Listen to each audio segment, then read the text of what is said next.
निंदेला घाबरून ध्येय सोडू नका, कारण आपलं ध्येय साध्य होताच निंदा करणाऱ्यांची मतं ही बदलत असतात.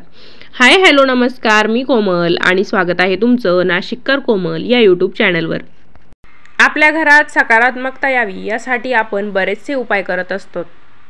त्याचप्रमाणे ज्योतिषशास्त्राचे काही उपाय दिसायला अतिशय छोटे छोटे असतात. मग आपल्या मनात विचार येतो की अरे, हा उपाय एवढा छोटासा आहे आणि याने काय आपलं बदलणार आहे. ते म्हणतात ना, मूर्ती लहान पण कीर्ती महान. त्याचप्रमाणे काही उपाय हे दिसायला अतिशय छोटेसे असतात, पण त्याने आपल्या जीवनात खूप काही बदलत असतं. काही उपाय अतिशय परिणामकारक असतात. असाच एक बदल आपण आज बघणार आहोत, ज्या उपायाने तुमच्या आयुष्यात देखील सकारात्मक बदल घडून येतील. तो उपाय कोणता आहे हे जाणून घेण्यासाठी व्हिडिओ शेवटपर्यंत बघा. व्हिडिओ बघत असताना तुम्ही आपल्या चॅनलला जर अजून सबस्क्राईब केले नसेल तर धार्मिक, आध्यात्मिक तसेच सणावारांचे व्हिडिओ पाहण्यासाठी आजच आपल्या चॅनलला सबस्क्राईब करा आणि आमच्या फेसबुक पेजलाही फॉलो करा. चला तर मग आजच्या व्हिडिओला सुरुवात करूया. मंडळी, धर्मशास्त्रानुसार देवपूजा करताना देवाजवळ दिवा लावणं हे अतिशय महत्त्वाचं मानलं जातं. देवासमोर जेव्हा आपण पूजा करतो सकाळ संध्याकाळ, तेव्हा दिवा लावत असतो, तर त्या पूजामुळे देवघरात प्रकाश पसरतो. तर देवघरात दिवा लावल्यामुळे केवळ देवघराच नाही तर आपलं अंतर्मन देखील उजळून निघत असतं.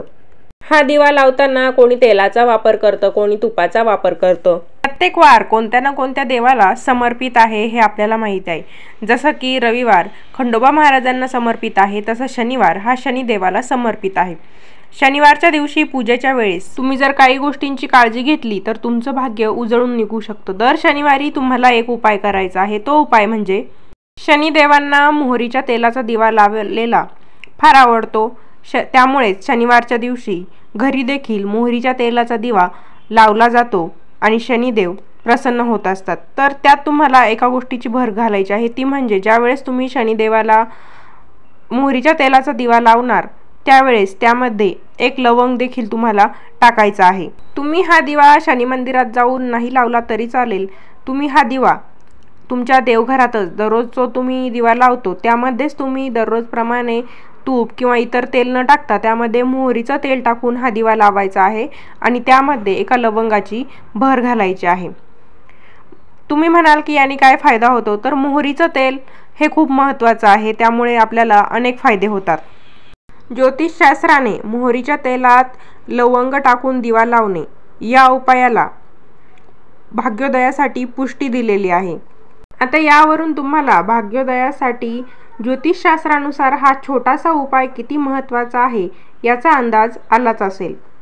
या उपायाने शनिदेव प्रसन्न होतात, आर्थिक लाभ देखील आपल्याला होतो. फक्त न चुकता दर शनिवारी आपल्याला हा उपाय करायचा आहे. यासाठी आपल्याला कुठे जाण्याची गरज नाही. आपल्या घरातच आपण जो दररोज दिवा लावतो त्यामध्ये फक्त मोहरीचं तेल आणि लवंग टाकून आपल्याला दिवा लावायचा आहे. या उपायामध्ये सातत्य आपल्याला ठेवायचे आहे. या उपायाने आपल्या घरामध्ये आर्थिक चणचण देखील भासत नाही.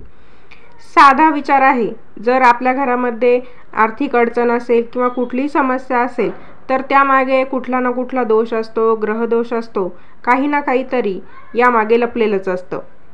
किंवा मग आर्थिक अडचणींची समस्या असतील तर त्यामागे कधी ग्रहदोष देखील असतो. विशेष करून जर शनी दोष असेल तर मग आपल्याला आर्थिक अडचण यायला लागते, आपल्या कामांमध्ये अडथळे यायला सुरुवात होते. अशा वेळेस मग आपण हताश होतो, नाराज होतो, आपल्याला अडथळे यायला लागतात. मग आपण काही ना काहीतरी उपाय शोधायला सुरुवात करतो. मग अशा वेळेस आपल्याला हा मोहरीच्या तेलाच्या दिव्याचा उपाय करायला सांगितला जातो. या उपायात सातत्य ठेवल्याने आपल्या मार्गातील अडथळे दूर होतात, आपल्याला यश मिळायला सुरुवात होते, आर्थिक अडचण देखील दूर व्हायला मदत होत असते. किंवा कधी काय होतं, आपण काम करायला तयार असतो, कष्ट करायला तयार असतो, पण ती संधीच आपल्याला येत नाही किंवा ती संधी आपल्यापर्यंत पोहोचत नाही. मग अशा वेळेस हे छोटे छोटे ज्योतिषशास्त्रीय उपाय प्रभावी ठरत असतात. पण शनिदेवांबद्दल आपल्या सर्वांनाच माहिती आहे. शनिदेवांची कृपा मिळवणं साधी सोपी गोष्ट नाही. शनिदेवांची कृपा आपल्याला मिळवायची असेल तर भरपूर कष्ट करायची, मेहनत करायची तयारी देखील आपल्याला ठेवावी लागेल. प्रत्येक ग्रहांची एक विशिष्ट प्रकारची ऊर्जा असते. शनिदेव हा कष्ट करायला लावणारा आणि कष्ट करणाऱ्यांचा ग्रह आहे. त्यामुळे प्रामाणिकपणे कष्ट करण्याची ताकद आपल्यामध्ये असायला पाहिजे आणि ती तयारी देखील आपण दाखवली पाहिजे. प्रामाणिकपणे कष्ट करणाऱ्यांच्या मागे खंबीरपणे शनिदेव उभे राहत असतात. त्या कष्टांना फळ येण्यासाठी आपण ईश्वरापुढे नम्र व्हायचं असतं. जर तुमचं घर घ्यायचं स्वप्न असेल, बरेच दिवस झाले तुम्ही भाड्याच्या घरात राहताय, पण तुम्हाला घर घ्यायचं आहे आणि खूप सारे अडथळे येत आहेत, काही ना काही कारणांमुळे घर घेण्याचं पुढे ढकललं जाते, तर अशा वेळेस तुम्ही काय करायचं आहे? आपल्या घरामध्ये जो देवपूजाच्या वेळेस दिवा लावला जातो, तर तो दिवा तुम्ही मोहरीच्या तेलाने लावायचा आहे. दिवा लावताना मातीचा दिवा शक्यतो वापरायचा आणि पूर्णपणे दिवा विझला की त्यानंतर त्या दिव्यामध्ये तुम्ही एक कापूर टाकायचा आणि तो कापूर प्रज्वलित करायचा आहे. असा उपाय तुम्ही नियमितपणे करायचा आहे. लवकरच तुमचं घर घेण्याचं स्वप्न पूर्ण होईल. मान्य आहे की फक्त मातीच्या दिव्यात मोहरीचं तेल टाकून दिवा लावला म्हणजे घर घेण्याचं स्वप्न पूर्ण होणार नाही. घर घेणं ही काही साधी सोपी गोष्ट नाही. त्यासाठी खूप मेहनत आहे, खूप कष्ट आहे. पण कधीकधी आपण कष्ट करण्याची तयारी दाखवतो पण आपल्या कष्टांना यशच मिळत नाही. मग त्यावेळेस असे छोटे छोटे ज्योतिषशास्त्रीय उपाय देखील काम करत असतात. आपल्याला इच्छापूर्ती ते करून देत असतात. यामागे कधीकधी वास्तुदोष देखील अडथळे आणत असतात. त्यामुळे मोहरीच्या तेलाचा हा उपाय तुम्ही करून बघा. तुमच्या घरात असणारे वास्तुदोष, ग्रहदोष नक्कीच दूर होण्यास मदत होईल आणि तुमचं घर घेण्याचं स्वप्न देखील लवकरात लवकर पूर्ण व्हायला मदत होईल. असे काही उपाय करत असतो ज्यावेळेस आपण ज्योतिषशास्त्रीय उपाय, तर त्यावेळेस आपल्या घरात देखील सकारात्मकता असायला पाहिजे. हे लक्षात ठेवा की आपल्याकडून घरातील मोठ्यांचा मान सन्मान केला गेला पाहिजे. आणि महत्त्वाची गोष्ट म्हणजे शनिदेव त्या व्यक्तीला कधीच प्रसन्न होत नाही जी व्यक्ती आपल्या आईवडिलांना दुखवते, आपल्या आईवडिलांना विचारत नाही. त्यामुळे आपल्या आईवडिलांचा अपमान होईल असं आपण वर्तन चुकूनही करायचं नाही. जे आपल्या आईवडिलांचा आदर करतात, ज्येष्ठांचा आदर करतात, त्यांच्या मागे शनिदेव सदैव उभे राहतात. कारण मगाशी म्हटल्याप्रमाणे प्रत्येक ग्रहाची एक ऊर्जा असते.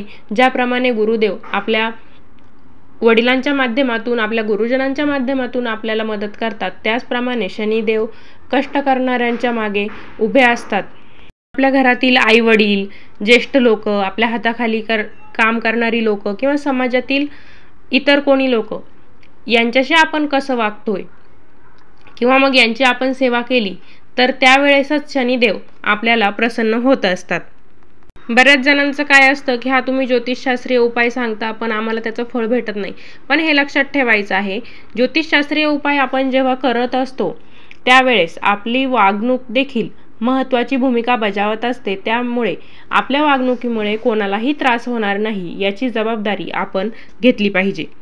आपल्या धर्मग्रंथांमध्ये दानाला विशेष असं महत्त्व सांगितलं गेलं आहे. मी बऱ्याच व्हिडिओमध्ये वेळोवेळी दानाचे महत्त्व सांगत असते. त्यामुळे आपल्या ऐपतीप्रमाणे आपल्याला शक्य होईल तितकं दान आपण गरिबांना, गरजू व्यक्तींना केलं पाहिजे.